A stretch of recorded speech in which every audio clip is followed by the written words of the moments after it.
I got into boxing when I was little, about 8. I was watching on TV. I was doing football at the time at the Albion Academy. So the Albion Academy doing football, and I was watching boxing. I went to the gym a few times and started getting into it. And I just said I don't want to do football. I'm happy with boxing. I want to do it. And at the time, my dad was like, "You're in the academy."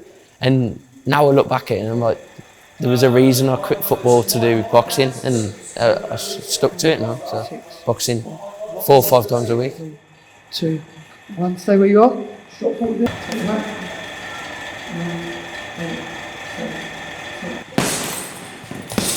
I was in golf for the academy, I played like Watford, West Ham, Sheffield Wednesday, Sheffield Palace. We played loads of different teams. So I was in we had 2 teams, and I was in the A team at the time. So, and it was funny. When I finished playing football and I said I weren't leaving the academy, a couple of weeks later, when people had found out, we had about 6 clubs in the same day phone, come and play for us. And I just said, no, I don't want to play football no more. So.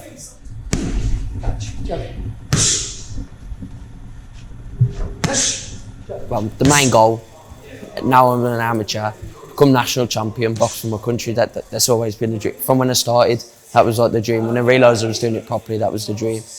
And then in the future, I want to follow Jimmy's footsteps. Go into the professional game, go world champion, be the best in the world. So that's the goal. But it's just little steps all the way. Little steps lead to greatness, don't they? So. Okay, now with your feet. Do you know what? It's such an hard game, boxing, because I'm thinking about it. Like when I think about boxing, I think about world title fights. But where Ben's at now, he can enjoy himself because he's like super fit kid. Strong, like ambitious, so like yeah, he can have a great time. Ben will be hard work for anyone. Like it's where you want to aspire to as you go on. If you want to be world champion, like I always did, you put yourself under a lot of pressure because you're always judging yourself at such a high level. But yeah, but I say to all the boys like Ben at his age, just enjoy the sport rather than worrying about where it's going to lead to, and that way you box better anyway because you don't put yourself under pressure. How many rounds did you fight? 3 3-2s. 3-2, so you've just done 3-3, just normal. So fitness, skate, and you're having a conversation. Yeah. And you've 10 seconds. Because I'm so tall, like I just use my reach, get the jab, use a jab. Like we've been so that's my game. Like keep him tall. Jimmy, he's different level to all coaches. I've got my amateur coaches, they're good coaches, but Jimmy, he's got the experience. He brings you that. He brings you motivation as well as he puts the hard work in with you, and he kills you for. Like today, I did what he calls the Mayweather session. When he's gone to America, he's seen Mayweather do it, 36 minutes non-stop, and he pushes you through it, and you get through it. But afterwards, you feel if there's no one else other than pros doing that, the amateurs they don't do that. So that's another thing Jimmy brings. And just like the stories he can tell you, so it's motivational as well as a good coach. I lived a double life because I was a footballer. I was playing football at the highest level, and I was boxing at the highest level. But I was turning up for football matches, playing for Watford, with my eyes shut, and the referee coming in, and I was captain as well. So when I was going out to shake hands at the start of the game, they was like looking at me like I was some kind of thug, like as if I'd been out in the street fighting. So it was really hard because I was balancing both careers. So I was boxing for England, boxing for being a national champion, being an ABC champion, schoolboy champion, ABA champion. I won everything. So I had all these boxing medals and trophies. Everyone's going, "No, you're a footballer, you're a footballer." So like, it was. My mate Ray Outney went on to play for Liverpool. He was a brilliant player, and I remember him on the St and Greavesy programme, and he was talking about me, and he said it's really mad. He said because like. He said, I've played at the highest level. He said, he's the best player I've ever played. We never played pro football. He said, but he just into his boxing.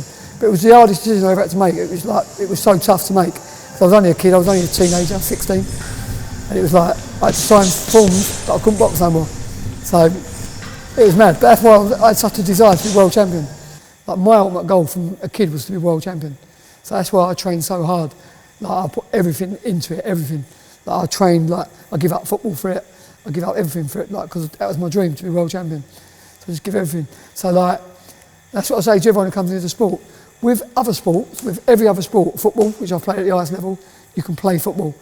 Snooker, I've spoke to snooker players, like I know Steve Davis and people personally, you can play snooker. You can't play boxing. The last few years, he amazes me. He's regarded as one of the fittest trainers in the world boxing. His age is unbelievable what he does, right? And I don't care where you go to America, Germany, anywhere in the world you like, you won't find anybody more dedicated to this game than Jimmy. And though he never won a world title, he was always been a world title in my eyes. A brilliant man. He's good with the kids, he's good with his fighters, he accepts defeat. He knows what it's like to see a boy get beat, but he comes back again, and that's what I like about him. Yeah, I boxed two exceptional fighters. The best fighter ever to come out of South Africa, if you look at it on social media, you look at it, the best fighter ever to come out of South Africa is Brian Mitchell. He had 49 fights, never got beat, same as Floyd Mayweather. And I lost a close split decision to him in London, but I thought he won. I just think on the night, I just think if I'd have done it in the second half of the fight, from the get-go, I'd have been world champion. But I waited too late and then I pushed it down the home straight. And everyone who watches it goes, why didn't you just do that from the start? His eye was all cut and he looked at the doctor, they would have probably stopped the fight a bit earlier. So that was the first one. And the second one I boxed was Zuma Nelson, who's from Africa, who's been rated the greatest fighter ever to come out of Africa. He knocked out my all-time hero, Pat Cardell, was Olympic bronze medalist, 5 times ABA champion, undefeated British, European, Commonwealth champion. Boxed Zuma Nelson for the world title, got knocked out in under 2 minutes.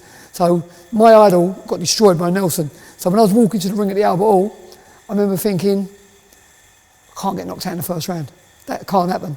So in the lead up to that fight, I sparred with a lot of people, and everyone who watched it said it's the most brutal sparring I've ever seen. It was the first 2 rounds of every spar was just naughty. I was boxing big punches, but I told him try and knock me out. So it was just on. So when I boxed Nelson, the first 2 rounds, I was like a warrior. So once we got into the fight, it got rated. It's been rated one of the greatest fights ever. And like I say, it was so there was nothing in the fight. And the last round, my eye was shut, and they took me to the side of the ring. The doctor looked at it and he went, nah. So, and I think there was about 1 minute and 27 seconds left. But the hardest bit was finding out afterwards everyone had me in front. So I would have probably won the world title that night, but it just weren't meant to be. I knew I was good enough. I was good enough. And I boxed 5 world champions. I beat 3 out of 5. I stopped a couple of really good fighters. Barry McGuigan, W.B.A. champion, I stopped him in 4 rounds. Ruben Dario Palacios, IBF champion, stopped him in 7 rounds. So I know how good I was. I've trained like world champions. I've trained people like who've knocked out Mike Tyson. I've trained Herbie Hyde, world heavyweight champion. Trained Scott Wells, boxer world title. Trained James DeGale, world champion.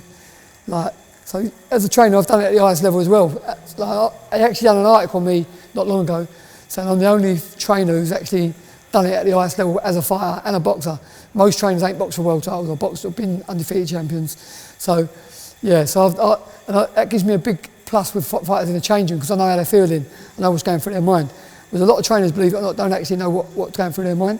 But when you've sat there at the highest level like I have, when you've walked out in front of 60,000 people at Wembley and boxed, when you've boxed fighters I've fought, like I ain't ducked no one, I've boxed the best in football teams. I've played Barcelona, I've played Ajax, I've played Man City.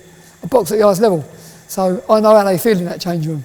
I know what it's like to box 15 rounds, I know what it's like to box 12 rounds. And that gives me a massive advantage because I've actually done it. Most trainers have spoke about it, but never actually done it. I would like to see him just train one more world champion. He's got one good boy at the moment, could do well. The young lad who broke his legs, what's his name? I've got Jim? a couple of fighters. Jojo Nevin, yeah. Maurice is hit the nail on the head. He's a world champion. He's an Olympic silver medalist. A lot of people thought he should have got the gold. He got beat on a 3-2 split. He's undefeated as a professional. He's like 15-0 now. In fact, his next fight might be for the world title. So yeah, he'll be my next world champion. What's his name? John Joe Nevin. He's exceptional. Where I live, Stylebridge, I go to Briley Hill Lions Boxing Club. Kev's the main coach there, but his dad Bob, who set it up, he currently one of the head coaches at GB, so he's training the amateur GB lads. So it's nice when he comes down the gym as well. But Kev and all the other lads, like the good coaches. There's a good bunch of us there to spar. Like we have good sparring sessions, and that's what you need, good sparring. So enjoy it there. This year I've got March, the championship start. The goal is win them and box for England. So if I can do that, like you're more or less there. This is the year I'll do it. I leave finish score, I want to finish score and beat in England. And then when I'm at college, I've got the England thing on the side. So quality. Well, Morris sorted out the thing with Jimmy, Morris Newman. We've known him a couple of years through his charity auctions, and we've got closer with Morris. And I class him as like an uncle, like a granddad. Like he's always there, and he sorted out for me to train with Jimmy because he's known Jimmy since he was a kid, and he's stuck. I come once, and Jimmy was like, "Yeah, come, we'll sort it out. Come every other week and train with Jimmy." So Jimmy's sessions, like you don't realise it, but you're always working a muscle. Whether you just stood like stretching, you're always working. And he's killed my arms today, and just standing there, you feel it. Like different level of training he gives us. Don't quit. Sit on your stool. 10, 9, don't quit. 8, 7, 6, don't quit. 5. Dedication. That sums it all up in one. One word, dedication. Like in football, you can be a player, you can party, you can go out, you can do your thing. In rugby, you can do the same thing. Athletics, you can do the same thing. In boxing, it don't work because it's one-on-one, and you're going to get. I'm going to put it in cold words. You're going to get killed. You're going to get badly hurt. You can't. You can play football. You can play rugby. You can play tennis. You can't play boxing. Why do you think I asked you to come down and train with Jimmy? Jimmy's the best trainer in the world in my eyes, right? So this kid can learn. If you don't learn off of Jimmy, you won't learn off anybody. And I think that he's got the best to come.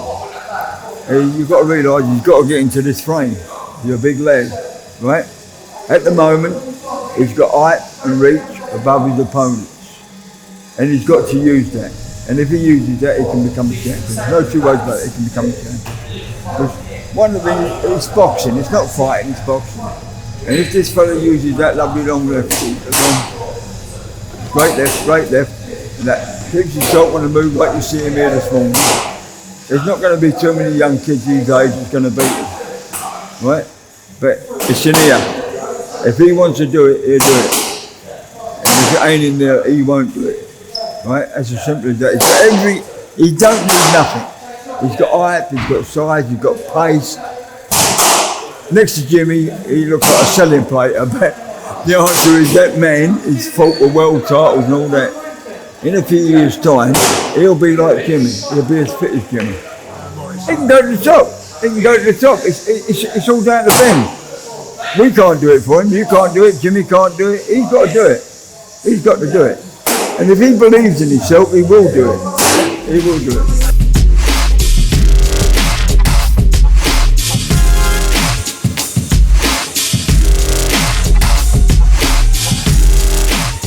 Top man, boys. Love you, son. Good boy. Top man, boy. Good man.